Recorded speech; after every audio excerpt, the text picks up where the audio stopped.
Hi, everyone. Welcome to our May Academy session. I'm Ariane, the Client Success Manager with InnoVInt. Let me dip on over to our next slide here. So while we are in the midst of bottling season, it felt really appropriate to share some tips and workflows for pre-bottling activity in InnoVInt. I know that bottling is absolutely everyone's favorite day or possibly favorite week of the year. I know you're all agreeing with me. I worked in Custom Crush for many years, and we used to bottle at least 20 days out of the year and in every season. So battling ice in the winter and battling high heat in the summer.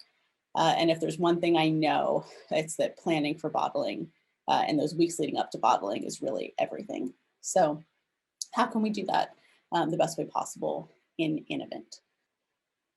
Today, we are going over the winemaking activities that you may be doing before bottling. Of course, these vary winery to winery and from between different size wineries, we know that.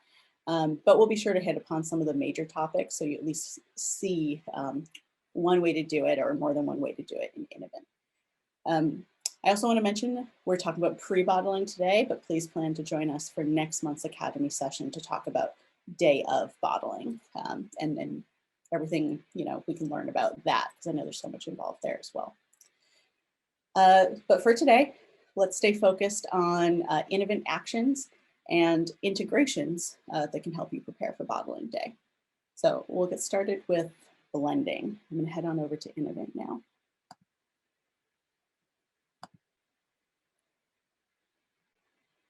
So of course, to prepare for bottling, you need to get your blend ready, right? So we're going to start with creating our blend. Of course, you can record it, create it as a work order.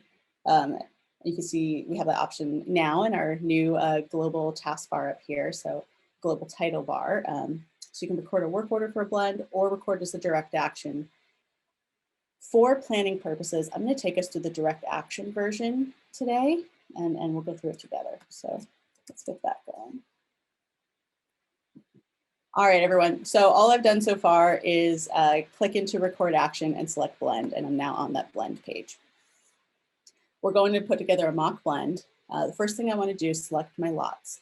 So I actually like to use this add lot button first and add all the lots I'm going to add before I start filling out the details. So I know I'm choosing 3 lots.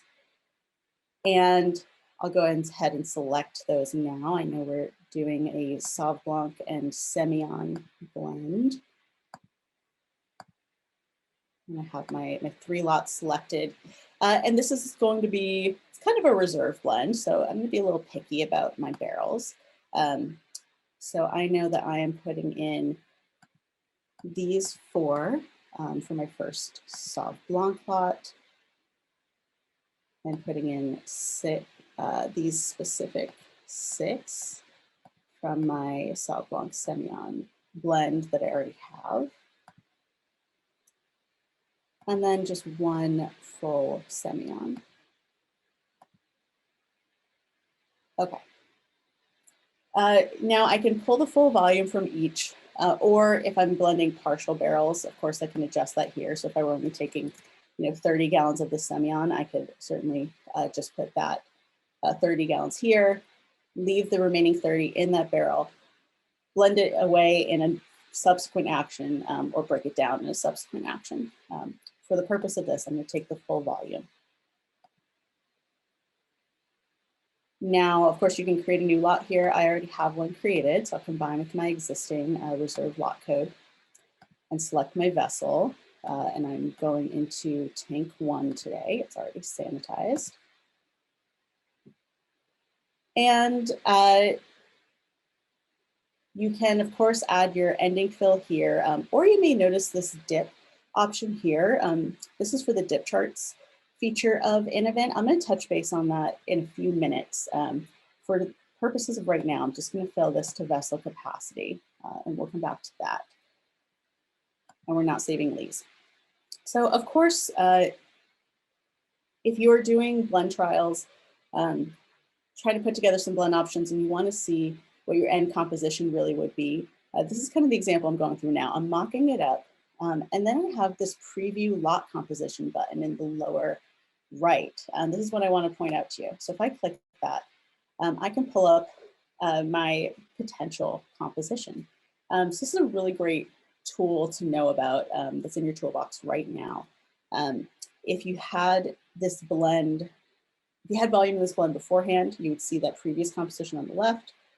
I've just put it together for the first time, so I'm seeing my post-blend potential composition. Here, everything looks good to me. I've already made the choice. I actually am doing this blend, but just for the sake of mocking up. If you would like to save this, I recommend taking a screen capture and saving it to your screen, or you can always right-click and print your screen as well.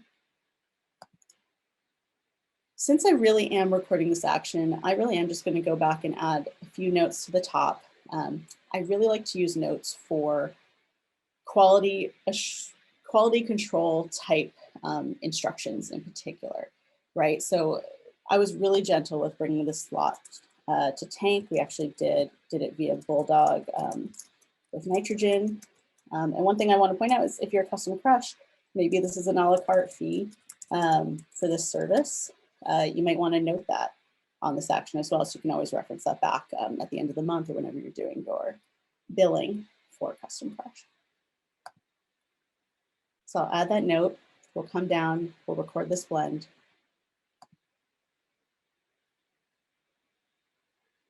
And we will keep going. I'm actually going to click right onto the lot page now. And so now that I've recorded the blend, one thing I may want to do is change my lot stage.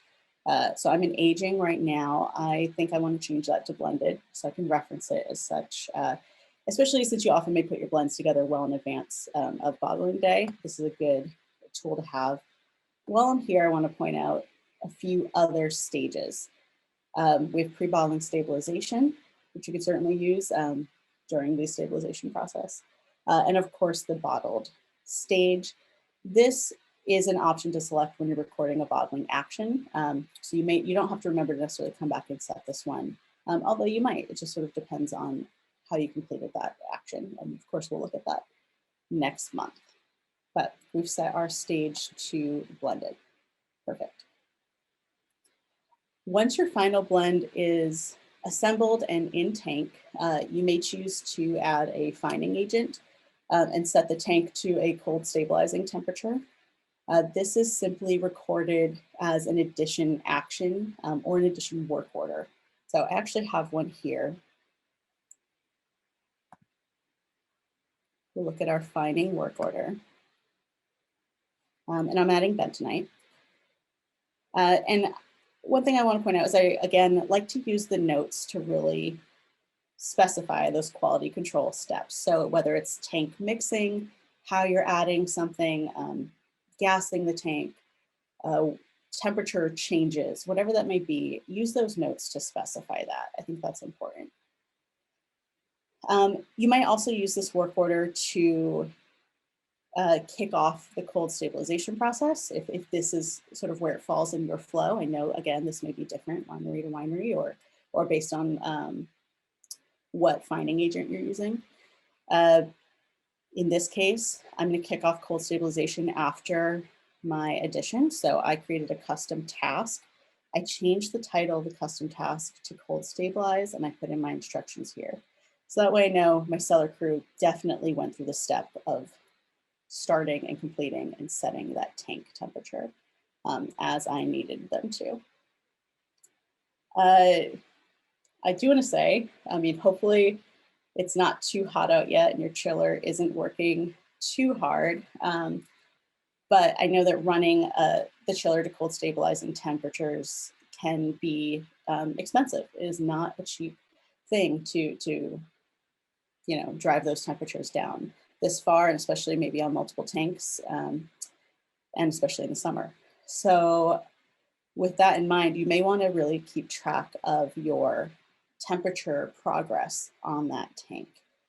So for that, I recommend recording analysis actions daily, twice a day, whatever sort of is a good sequence for you, where you document your temperature on this tank, your actual temp. as it's evolving. Or I would say if you have TankNet in your winery and you have our TankNet integration set up, we will automatically capture those temperatures for you. So this is really cool. I'm gonna actually head back to the slides for just a moment. If you have TankNet integration, we will automatically capture those temperatures. They will show up on your lot and on your tank in your analysis section, as shown here.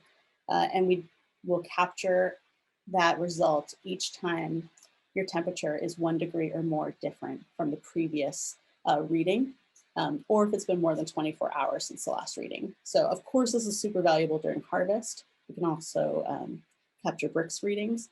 But I think the other time of year it's valuable is now and preparing for bottling, when you're sort of swinging your temperatures and really trying to hit very specific targets. And then of course, come bottling day when you're trying to bring that temp back up to a good bottling temperature. So it's nice to have this captured automatically for you. I'll head back to InnoVInt. But like I said, you could also record it as an analysis action and capture those daily. Okay, so finally it is 1 week, 2 weeks later, sort of whatever your progression is, and you're ready to rack off of your finding agent. For that, I recommend very simply, whether it's direct action or work order, utilizing the rack task or the transfer task. So either of those will do the trick for you, just to get that volume off of bentonite and also give you the opportunity to probably pressure wash that tank and get all those tartrates off and get it ready for its next use. So racking or transfer will get you set up there. All right, so now that we've gotten to the point where we're past fining, past stabilization, we're probably on to filtration. Whether you are doing crossflow, I'm actually gonna leave this page. I'm gonna head over to my work orders. I have a filter work order here. Whether you're doing crossflow, pad filtration, or another method, we recommend using the filter action in InnoVInt, so the filter task in a work order. This is the best one. It'll cover all your bases for those various kinds of filtration that are out there. I know different ones gain popularity at different times. But you can always specify, once you've selected the filter task, you can specify the type of filtration you're doing, maybe as a note. You could also include it in the work order title. So those are both options. If you are checking tank dips or tank gauges during filtration, I recommend capturing those as a note on the work order, along with the time that you captured that dip. I actually created a filter template in my account so that has this note in there automatically. So that's my main template. And I use some little emoji icons just to help it stand out for me. You can add those to notes. It makes it really colorful. It makes it easier to see, distinguish information sometimes. If you're interested in how to do that, reach out to the client success team and we will show you how. So like I said, if you are checking tank dips during filtration, add those as a note. I do this for two primary reasons. One, so I can look back next year, maybe look back at how that filtration event went. How did it pace? Did it filter well? If I'm doing pad, did I have to change pads somewhere? I would note that in here. Also, maybe if you're comparing different finding agents and you kind of want to, have that opportunity to examine how the filtration went, comparing those methods. Or two, if you are taking shifts, if you are the person doing this filtration and you're taking shifts and someone else is tagging in to take over at a certain hour in the day, it's helpful for them to know where you left off. And so for that reason, they could enter their information here. To keep things really simple and all in one place, I actually recommend loading your dip charts or tank gauge charts into InnoVInt. And if you didn't know that's here, I want to show you where it is because it's really exciting. So what you need to do is head over to settings, and I actually have that open in another tab up here, and come down to dip charts. And so an admin on your account can enable this feature and create those dip charts for you. I have a few set up already. And I have one for my 650 gallon tanks. So my tank 1, 2, the ones that I'm using during this process. I'm going to open that up. And here I have my tank charts referenced in InnoVInt. What I find really exciting about this is, one, you're already working in InnoVInt. Here it is, it's all in one place. You don't have to go search for another binder or pull up that kind of grody binder that's a little wet and maybe ready to be retired. But two, it just makes it quick and easy to pull these numbers. So I know that I took a dip at 10 a.m. this morning. It was 55 inches. And so my dry measurement, which I'm tracking, is 110 gallons. So I would come back to my work order, edit my note, and input my dip 1 information, and so on and so forth as time goes by for the day. So I welcome you to check out dip charts and definitely reach out to us if you have any questions about using those. Okay, so I'm gonna head back here and let's complete this work order. So let me go ahead and start my task. We'll select the vessel that I'm coming out of, which is tank 1. I'm removing all the volume. I'm filtering into tank 2, which I already selected. I can, of course, enter my ending fill amount, or because I have dip charts enabled, I can enter my dip. So I'm going to go ahead and put in, this is a pretty full tank. It's just 1.5 inches dry, so 645, so pretty full. So I have that set, and now I can complete that task. And there are a few other things that may be relevant in a work order like this. If you are doing pad filtration or cartridge filtration or something that uses a lot of material, I recommend adding an addition task to this work order and creating a custom additive for your filter pads, for example. So I did that here, and I added some batches, one for my rough pads, one for my sterile. And I know that my pad filter holds 41 pads, but how do I disperse those? I'm gonna go ahead and edit the amount I used of each. For easy numbers, I'm gonna put in 21 rough and 20 sterile. I'll have to go ahead and start and complete that task as well. The other benefit of doing this is, one, you can track your inventory of this material that you have on hand, these pads that you keep on hand, or cartridges or whatever it may be. Two, you can track the cost. If you have the costing feature activated in InnoVInt, this can help contribute to tracking your cost of goods as you'll apply the use of these pads to that lot. So just another cool tip that I like.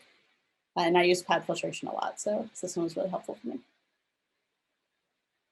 Okay, we'll keep moving on down the line here. After filtration, you'll probably continue to monitor temperature. You can record that as analysis, as I said, but you also probably want to take a final sample for analysis, whether it's in-house or you're sending to ETS or an outside lab. If it's in-house, of course, create a work order or record a direct action for analysis and document those results. If you have ETS integration on in your account, you can create a task in the work order to pull sample for ETS. And so I have an example of that here. The reminder of why this is beneficial is really just so that those results load automatically back into your account once they're back from ETS. So if you're utilizing this feature, just make sure to always download that ETS label that InnoVInt generates to make sure those results sync. Okay, we have made it through so much ground. We have blended, we've mock blended, we've blended, we've fined, we've cold stabilized, and we have filtered and we've pulled our final analysis.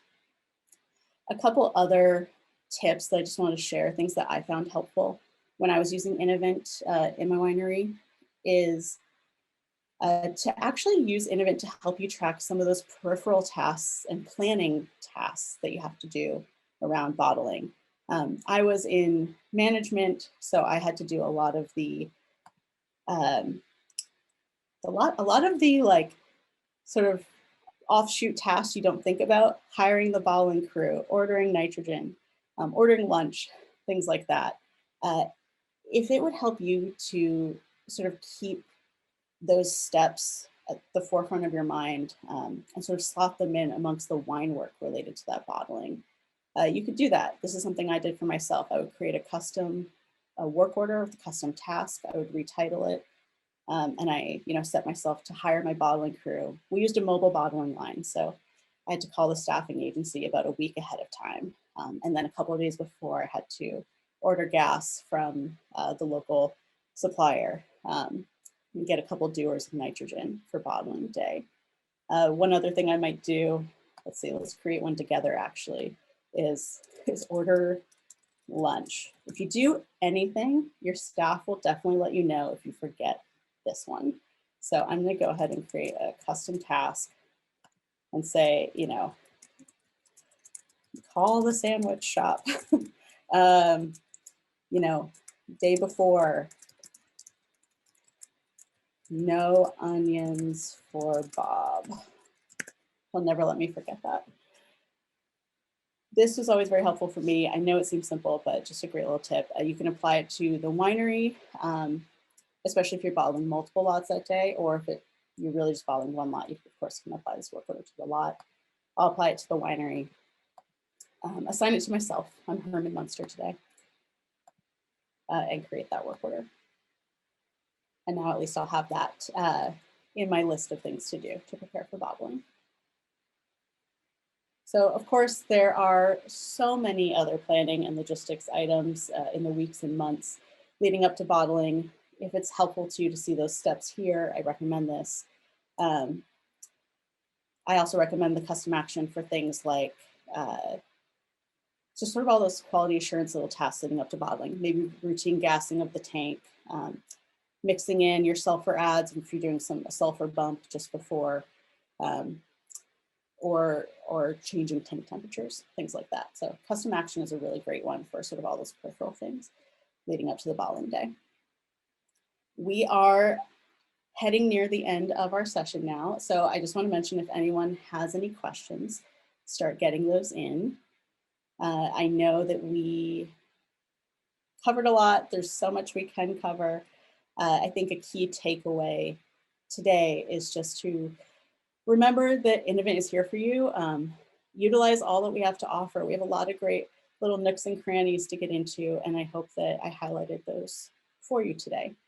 If there's anything you saw that you want to learn more about or are interested in, or an integration that you have or don't have and you just want to know what there is to know, reach out to us at support@innovint.us and we will get those answered for you. And just a reminder that we're coming back to talk bottling the day of bottling next month in the next session. So with that said, I'll look at questions, take any questions now, and we'll go over those. So Jose says, is there a way to prep and stage all of this for a bond-to-bond transfer? Okay, so that's a good question. So do you mean a bond-to-bond transfer of the wine into the facility to bottle at your place, or to sort of do all this and then you're just going to transfer it out to bottle next into the facility to bottle on site? Okay. Yeah, well, I believe that I know it's a little bit of like, what flow is best for your place and your site, but you could set all of these up via work order, kind of how we've done here. And either with the wine that has already been received into site, of course, you can You can create that lot code in InnoVInt, knowing what's coming in. Create the work orders referencing that lot code.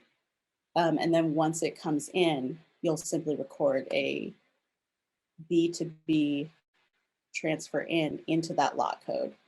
You'll have to do this step, but then once it's in, that lot code is already referenced in all your work orders, and you'll be able to sort of flow through and finish those there. Likewise, if you are shipping out after doing all of this, it would be already in your system, you record all the work orders. And then once it's sort of filtered, destabilized, you've done all of that, same thing, you come in, just record that B2B transfer out. But it sounds like you're bottling on site, so you probably create that lot code first. And then you'll be able to proceed with these work orders. I hope that answers your question. Thanks. Any other questions? I'll leave this open for just a moment. We'll see if anyone else has any. I'm really excited about bottling next month. I'm highly aware that some folks have already bottled, or maybe you've already done one of your dates and you have another one coming up. But I hope that, again, this is valuable and you can see some new ideas. Just remember to really use those notes, use those custom actions, use sort of all those options to record all that great information that surrounds preparing for bottling, and then of course the bottling day. All right, I do not see any more questions coming in. So with that said, I just want to thank you all for joining me today. And I hope that you have a warm, wonderful rest of your week, and we will see you soon. Cheers.